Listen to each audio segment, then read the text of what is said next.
Grand 5, application à l'étude cinétique des convertisseurs électrochimiques.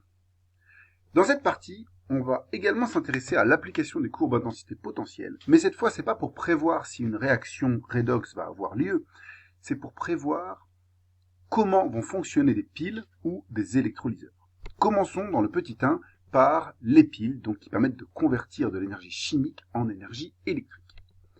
Premièrement, l'aspect thermodynamique. Donc, pour rappel, on note E, le potentiel à l'équilibre pour un couple redox, donc donné par la formule de Nernst. Une pile, ça correspond à la superposition de deux demi-piles qui ont des potentiels différents. Il se produit donc une réaction spontanée, qu'on peut écrire oxydant 2 plus réducteur 1 donne oxydant 1 plus réducteur 2. Et selon les lois de la thermodynamique, si on relie ces deux piles par un voltmètre et par un pont salin, on devrait mesurer normalement une force électromotrice qui serait le potentiel à l'équilibre du Bécher 1 moins le potentiel à l'équilibre du Bécher 2, donc delta E équivalent, ça nous donnerait normalement la force électromotrice de la pile selon la thermodynamique. Mais on va voir qu'en fait, c'est pas aussi simple que ça, et que la force électromotrice peut être différente, et également que quand la pile est en fonctionnement, eh bien, la tension aux bornes de la pile n'est pas forcément égale à sa force électromotrice. Une petite remarque également, si deux réactions spontanées sont en compétition dans une pile, la thermodynamique nous indique que la réaction qui sera favorisée thermodynamiquement, ce sera celle qui aura la plus grande constante cas standard, ce qui en général correspond aussi à la plus grande force électromotrice. Ça, c'est des choses qu'on avait déjà vues, l'aspect thermodynamique des piles. Maintenant, l'aspect cinétique. Eh bien, dans la réalité expérimentale, on voit que finalement, l'aspect thermodynamique ne suffit pas à prévoir le fonctionnement d'une pile. En effet, la tension délivrée par une pile est toujours inférieure à celle qui est prévue par la thermodynamique. Et cela est dû à deux effets. Premièrement, la pile a une résistance interne, petit r, dont il faut tenir compte. Ainsi, si on considère qu'il y a une différence de potentiel E cathode moins E anode entre les deux pôles de la pile, eh bien, la véritable tension U aux bandes de la pile, ce sera E cathode moins E anode moins RI. Alors, on voit qu'on a ici un terme qui vient se soustraire et qui vient donc faire que U est plus petite que prévu. Mais il y a un deuxième effet, c'est que l'écart E cathode moins E anode n'est pas celui prévu par la thermodynamique puisqu'il dépend lui aussi de l'intensité de fonctionnement de la pile. En effet, pour que la pile ait une certaine intensité de fonctionnement, il va falloir appliquer des surtensions de fonctionnement, qu'on va noter état FA, donc état pour surtension, F pour fonctionnement et A pour anodique. Et puis état FC, la surtension de fonctionnement cathodique. Et ces surtensions sont nécessaires pour que la pile débite un certain courant d'intensité I. Ce qui n'est pas pris en compte dans la thermodynamique, puisque dans la thermodynamique, on ne tient pas compte des surtensions et on ne tient pas compte du fait qu'on n'est pas à l'équilibre, mais qu'il y a bien une réaction qui est en train de se produire. Pour un courant I donné, on peut prévoir les surtensions de fonctionnement, état FA et état FC, grâce aux courbes d'intensité potentielle de chacun des couples pris séparément, puisque les surtensions de fonctionnement vont correspondre aux surtensions nécessaires à appliquer pour qu'on ait une intensité qui circule dans la pile telle que IA égale valeur absolue de IC différente de 0. Un peu à la façon du potentiel mixte qu'on avait vu préalablement, mais différemment, puisque cette fois il y aura deux potentiels différents et pas un seul potentiel mixte.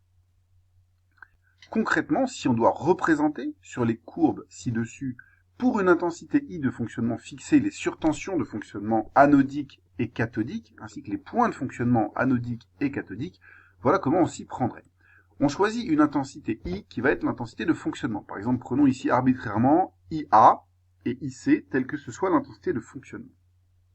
Eh bien, on voit que quand la pile va débiter cette intensité I, ça veut dire que pour le couple réducteur 1 d'un oxydant 1, ici, qui sera donc l'anode, eh bien, il faut nécessairement être à ce potentiel-là. Puisque si on suit bien la courbe intensité potentielle, ce couple-là doit être à ce potentiel-là pour qu'il y ait une certaine intensité anodique qui circule. Pour le couple responsable de la réduction, donc ici oxydant 2 donne réducteur 2, comme on a sa courbe d'intensité potentielle, eh bien pour qu'il y ait une intensité cathodique de cette valeur-là qui circule, il faut que le couple soit à ce potentiel-là. Autrement dit, ça, ce sera le point de fonctionnement anodique A, ça, ce sera le point de fonctionnement cathodique C. Et la surtension nécessaire pour atteindre le point de fonctionnement anodique, c'est-à-dire l'écart entre le potentiel d'équilibre du couple 1 et le potentiel nécessaire pour avoir l'intensité de fonctionnement IA, et ben on appellera ça la surtension de fonctionnement anodique. De la même façon, l'écart entre le potentiel à l'équilibre du couple 2 et le potentiel nécessaire pour avoir la bonne intensité de fonctionnement pour la vague de réduction, eh bien cet écart-là, on l'appellera état FC, la surtension de fonctionnement cathodique. Et finalement, la vraie différence de potentiel, quand on est à un fonctionnement à cette intensité-là, entre les deux bornes de la pile, E cathode moins E anode, eh bien elle se lit ici. Si on veut maintenant avoir la force électromotrice de la pile, donc la force électromotrice de la pile, c'est ce qu'on aurait mesuré avec un voltmètre, autrement dit avec une intensité de fonctionnement quasi nulle. Et bien de la même façon, ce ne sera pas la différence entre ces deux potentiels-là. Ce ne sera pas EE2 moins EE1, mais ce sera la différence entre les potentiels des seuils de chacune des vagues. Autrement dit, ici on a le seuil d'une vague, ici on a le seuil de l'autre vague. La force électromotrice, c'est l'écart entre ces deux seuils, qui n'est pas la même chose que l'écart entre les deux potentiels à l'équilibre. Donc on voit que ce que nous prévoyait la thermodynamique, qui était en gros de dire que la force électromotrice de la pile, ce sera l'écart entre les deux potentiels de Nernst, c'est complètement faux, puisque dès que les couples sont des couples lents, eh bien déjà, même la force électromotrice mesurée avec un voltmètre, c'est-à-dire avec une intensité infiniment faible, elle est différente puisqu'il faut tenir compte de surtension seuil, vu que c'est uniquement la différence de potentiel entre le début des vagues. Et en plus de ça, une fois que la pile, elle débite, eh bien, la différence de potentiel entre les deux bornes, elle va être encore plus petite, puisqu'il va falloir trouver non pas le potentiel seuil du début de la vague, mais le potentiel de fonctionnement qui permet d'avoir l'intensité voulue. Prenez bien le temps de comprendre ça, de redessiner ce dessin, et de voir la différence entre ce que prévoyait la thermodynamique, qui est la différence entre EE2 et EE1, ce qu'on obtient quand on a une tension, une intensité très très faible, donc quand on branche un voltmètre sur la pile, ça c'est la force électromotrice, qui est l'écart entre les seuils des vagues, et ce qu'on obtient quand la pile débite un certain courant, qu'on obtient ici en trouvant les points de fonctionnement cathodique et anodique, et qui est donc cet écart-là.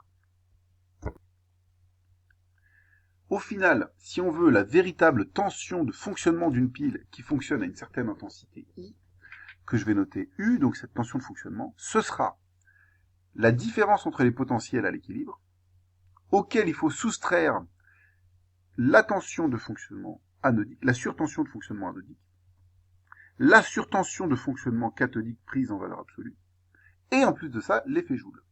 Et donc c'est seulement après avoir retiré ces trois termes-là qu'on obtient la vraie valeur de fonctionnement d'une pile, et non pas celle qui était prévue par la thermodynamique, qui était juste le delta E à équilibre. Une fois qu'on a compris ces différents aspects, on peut répondre à un certain nombre de questions sur le fonctionnement des piles. Par exemple, que se passe-t-il si on augmente l'intensité du courant que débite la pile? Eh bien, si on augmente l'intensité du courant, les surtensions cinétiques doivent nécessairement augmenter, et la chute ohmique doit nécessairement augmenter, puisque RI, du coup, si I est plus grand, sera plus grand, et ici on voit que si on veut travailler à une intensité de fonctionnement plus grande, eh bien le point de fonctionnement anodique va aller vers la gauche, le point de fonctionnement cathodique va aller vers la droite, donc en gros les surtensions doivent augmenter pour que l'intensité augmente. Donc finalement, le terme état A augmente, le terme valeur absolue de état C augmente, le terme RI augmente, la tension de fonctionnement de la pile, eh bien elle est plus petite. Donc plus une pile, vous allez lui demander du courant, plus sa tension de fonctionnement va diminuer. Finalement, si on voulait amener une pile à donner le courant maximum Imax qu'elle peut, eh bien elle le ferait avec une tension nulle, donc ça n'aurait pas d'intérêt. On peut également se poser des questions sur les bonnes décisions à prendre pour faire une pile efficace, c'est-à-dire qu'il y a une bonne tension de fonctionnement.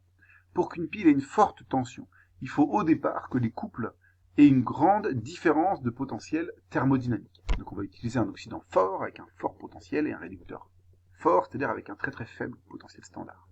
Il faut que les surtensions cinétiques soient petites. Donc on va plutôt essayer d'utiliser des couples redox rapides plutôt que des couples lents, comme ça on évite déjà les surtensions seuil, et on a uniquement les surtensions de fonctionnement à prendre en compte. Il faut que les concentrations soient élevées, puisque si on veut ensuite que la pile débite du courant, il faut éviter des paliers de diffusion qui vont limiter le courant de diffusion de la pile. Et puis il faut que la résistance interne de la pile soit la plus petite possible, donc on va utiliser des matériaux conducteurs qui évitent une grande résistance interne. Prenez le temps de bien comprendre cette page et de voir comment on a pu ajouter des nouvelles connaissances cinétiques au fonctionnement des piles par rapport aux connaissances thermodynamiques que vous aviez préalablement. Petit 2, conversion d'énergie électrique en énergie chimique, c'est-à-dire utilisation d'un électrolyseur. Là aussi, on va utiliser les courbes intensité potentielle pour mieux comprendre le fonctionnement de l'électrolyseur en partant sur l'exemple de l'électrolyse de l'eau. On considère un électrolyseur constitué par un bécher avec une cuve cylindrique qui contient l'électrolyte qui est ici une solution d'acide sulfurique.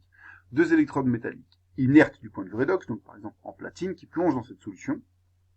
Et puis un millivoltmètre qui permet de mesurer la différence de potentiel entre les électrodes, différence qui est imposée par un générateur. Lorsque le générateur impose une tension U suffisante, on va pouvoir observer l'apparition de bulles sur chacune de ces électrodes. D'un côté des bulles de dioxygène, qui vont ensuite remonter et former ici une réserve de gaz dans ce petit tube à essai retourné, et de l'autre côté des bulles de dihydrogène qui vont également remonter et former une réserve ici. Les réactions qui se passent donc à la cathode, il y a la réduction 2H+, plus 2 électrons donne H2. À l'anode, il y a l'oxydation 2H2O donne O2 plus 4H+, plus 4 électrons. Le bilan, c'est 2H2O donne 2H2 gaz plus O2 gaz. On voit qu'on forme 2 fois plus de dihydrogène que d'oxygène, c'est pour ça qu'ici sur le dessin, la partie gazeuse qui contient du dihydrogène est plus grande que la partie qui contient du dioxygène. Cette réaction, normalement, elle est thermodynamiquement défavorisée, mais on va réussir à la forcer grâce à l'utilisation d'un électrolyseur. Autrement dit, on va ici convertir de l'énergie électrique en énergie chimique. Commençons par l'aspect thermodynamique d'une électrolyse.